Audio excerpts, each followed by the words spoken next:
Antes de tudo, né, antes de ser da minha sexualidade, eu sou indígena, isso é um fato. Sempre eu perguntava, mas você é indígena? Eu falava, sim, eu sou indígena. E você é gay? Mas como é possível você ser indígena e ser gay ao mesmo tempo? Nosso povo já passou pela colonização, essa homofobia, esse machismo foi herança dessa colonização. Mais do que um tapa na cara é você ficar escutando diariamente palavras assim totalmente pejorativas que te afetam bastante, principalmente na saúde mental. Não é só questão da sexualidade, mas questão da saúde também.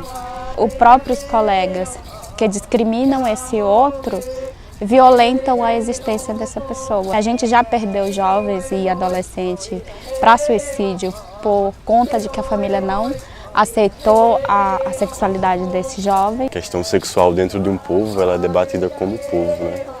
Você não vive sua sexualidade individual, ela é muito um coletivo. A cidade ela é um fator muito mais impactante no sentido do preconceito do que a própria aldeia.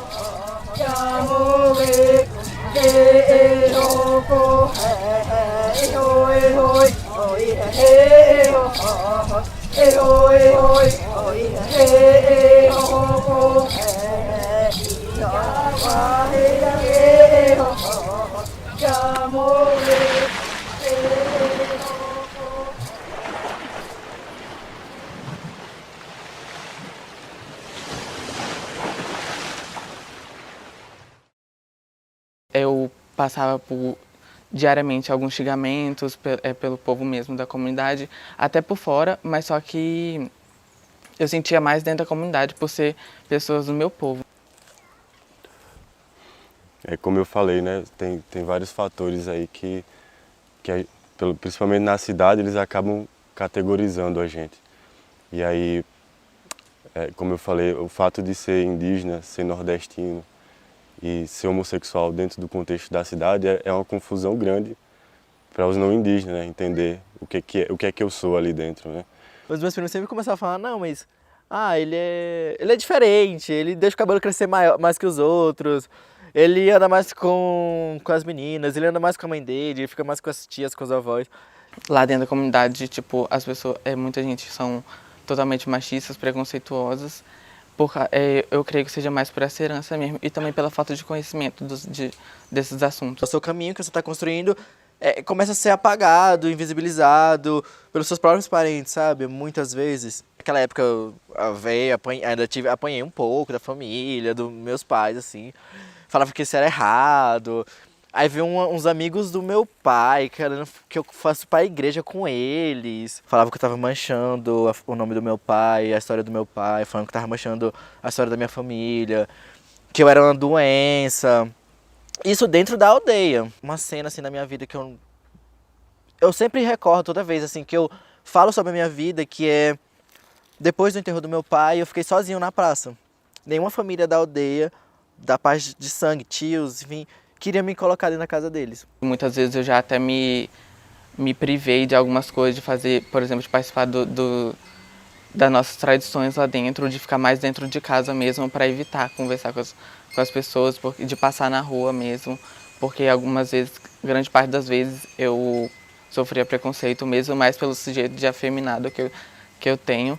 E antes eu queria muito sair de lá, porque eu achava que aquilo ali era o absurdo do preconceito, então pensava já em estudar e sair, ter independência, construir minha própria vida fora de lá. Eu percebo muito que a cidade ela é um fator muito, para mim, muito mais impactante no sentido do preconceito do que a própria aldeia.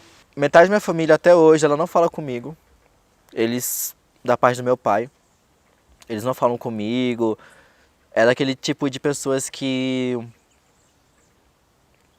esse lado é meio delicado, mas é isso. É aquele tipo de pessoa que não permite que nem que eu passe na frente da porta da casa deles, não fale com minhas primas, não fale com meus primos. Mais do que um tapa na cara é você ficar escutando diariamente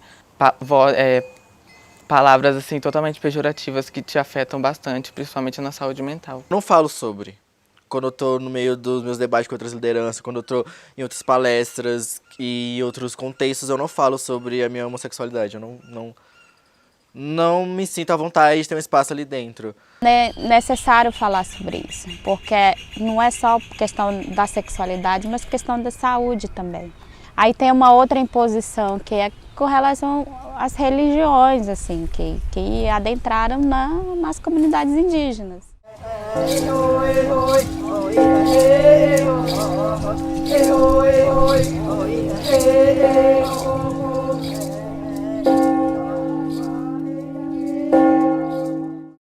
Dentro da comunidade, eu entendo que nosso povo já passou pela colonização.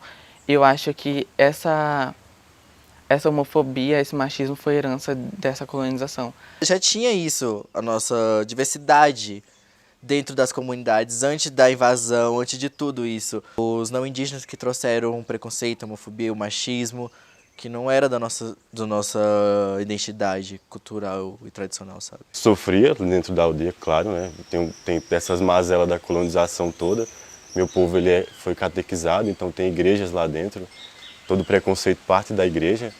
Existem povos que aceitam, que não aceitam. Tem pessoas que falam, eu não tive essa dificuldade, mas em outros povos a gente vai enfrentar essa dificuldade.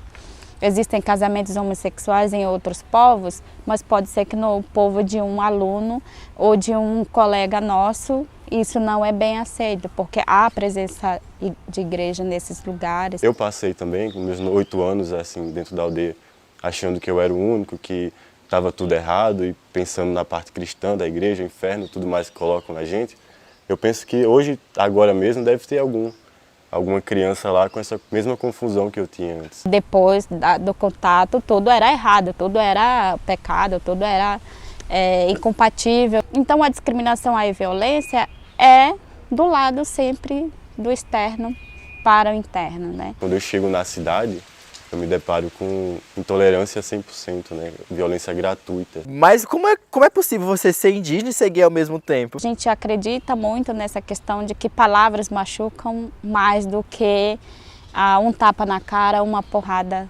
E a nossa preocupação com relação aos indígenas, ela triplica porque a gente já sofre violência e discriminação por sermos indígenas.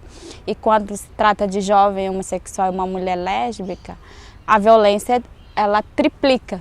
Eu sempre falo que a violência do contato, ela não só matou a sangue, mas também matou outros conhecimentos. E aí, chegar nesse outro mundo, que é a universidade, que é a cidade na realidade, é uma dissociação muito grande do que você tinha sobre a sua própria sexualidade, né? Você não tem referência no povo sobre isso, você não aprende a viver a sua sexualidade. É que a gente precisa protagonizar também essa discussão, porque ela é uma pauta que atinge diretamente os jovens, que a gente já perdeu jovens e adolescentes para suicídio por conta de que a família não aceitou a sexualidade desse jovem. Isso me dá muita aflição, eu estando na instituição, conhecendo as coisas e eu não consegui aplicar isso lá dentro, né? Eu quero muito trabalhar isso, levar para ajudar essas crianças lá dentro que estão passando pela mesma situação que eu já passei, de chegar ao ponto de querer desistir da própria vida, por exemplo, que tem vários casos, né? Muitas vezes eu só queria conversar ou chorar com alguém. E aí você vive essa vida todinha sem alguém do seu lado para conversar, né? Você não tem referência, você não sabe o que está acontecendo. Acho que bom a gente procurar também um acolhimento, tipo, procurar em algo para a gente se fortalecer mesmo. Da nossa parte é tentar sermos parte dessa luta também, dizer que eles não estão sozinhos, porque para nós a violência é todo dia, a discriminação é todo dia. Então a gente tenta fazer com que essa situação possa diminuir ou que a gente possa salvar um jovem, uma jovem de morte ou de violência. E ser indígena dentro desse meio, ser LGBT, ser homossexual, ser lésbico, enfim, é muito forte. Eu acho que a falta do conhecimento, do entendimento faz as pessoas serem mais ignorantes do que algumas outras, assim. E um grande desafio discutir isso com o coletivo, né? Porque é uma temática que ainda está no início. Não é qualquer um que trata da temática LGBT. E quando se trata de povos indígenas, há sempre uma outra preocupação. Ser luta é agregar conhecimento a essa causa também. Porque é uma pauta que a gente, juventude indígena, está trazendo muito, é a pauta LGBT. Todo esse preconceito, ele parte dessas mazelas aí dos colonizadores. Infelizmente, muita gente trabalha, tem isso muito forte e reproduz muito forte dentro das aldeias. Sendo que parece, para mim, ser muito natural, né? Porque lá tem homens que moram com outros homens, mulheres que moram com outras mulheres, velhos, né, que eu falo, não dessa faixa etária que eu tenho, mas homens velhos. Então, me parece ser natural, assim, não é uma preocupação. Mas a cidade, todo esse contexto não indígena, ele interfere muito.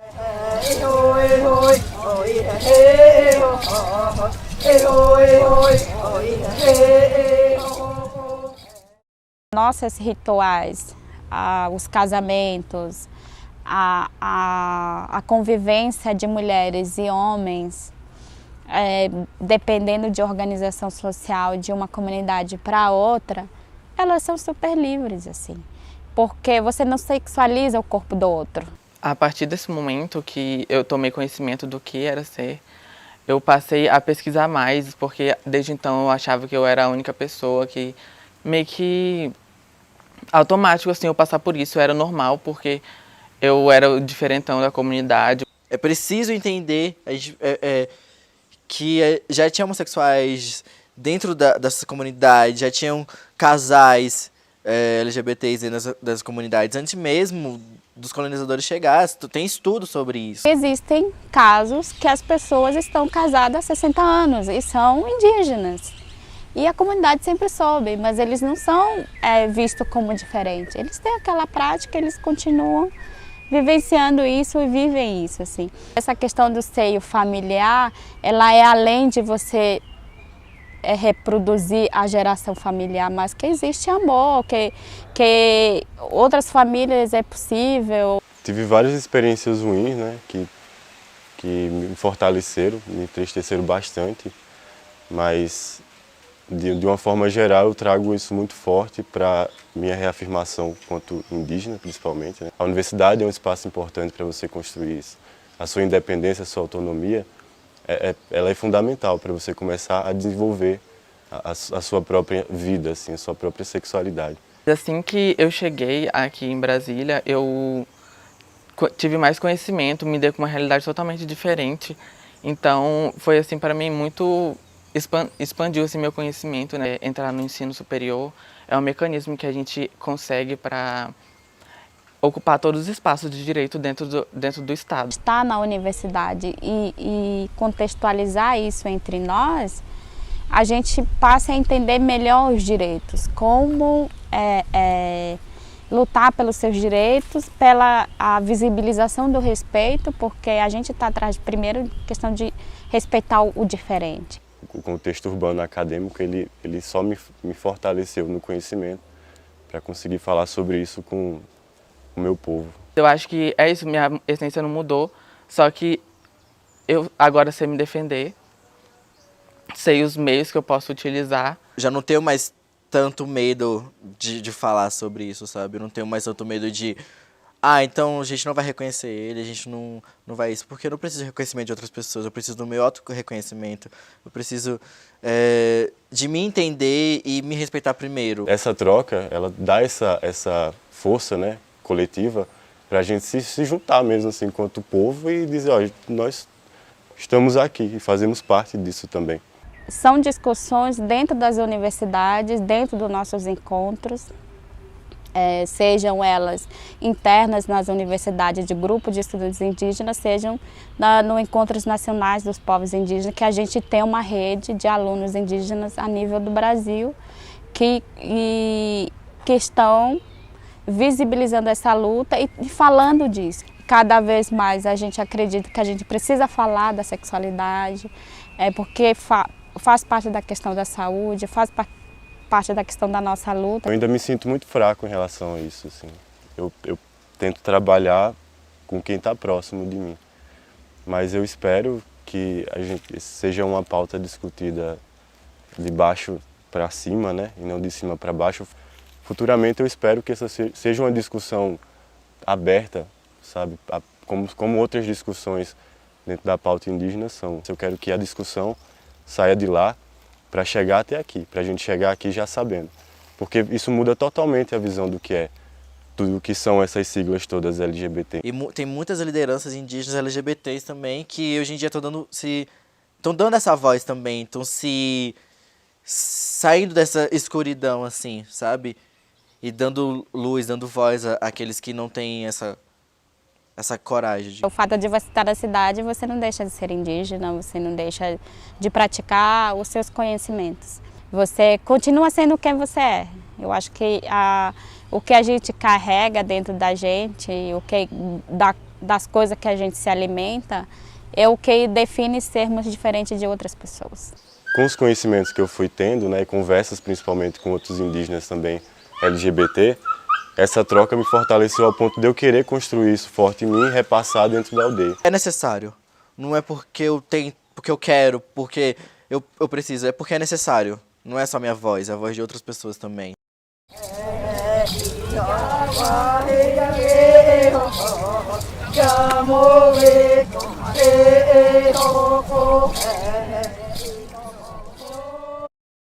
Eu acho que é isso, um mecanismo que a gente tem para a gente fortalecer mesmo os povos indígenas. Sempre que eu volto para a aldeia eu faço isso, eu junto a galera, assim, a gente conversa sobre isso lá. O que a gente tenta fazer é esse diálogo de conhecer seus direitos, lutar por esses direitos e se fazerem respeitados. Que sejamos livres, que sejamos reconhecidos enquanto humanos de direito e que podemos andar livremente conforme a nossa escolha. Nascemos e queremos ser respeitados dessa forma. A partir de mim, eu acho que não possa parar por aí, entendeu? Lá dentro da comunidade, eu acho que as pessoas tomem mais coragem de ser quem são, assim. Eu acho que isso é bem importante. Eu estou aqui, vou tentar dar a minha contribuição da melhor forma possível. E a nossa luta é que, para dizer, existimos, somos diferentes, queremos ser respeitados, queremos viver e sobreviver nesse meio. Sempre tem pedras no caminho, a gente só tem que passar por cima, às vezes. Então, ser uma nova liderança e ser LGBT no contexto indígena é ser resistência.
Hey,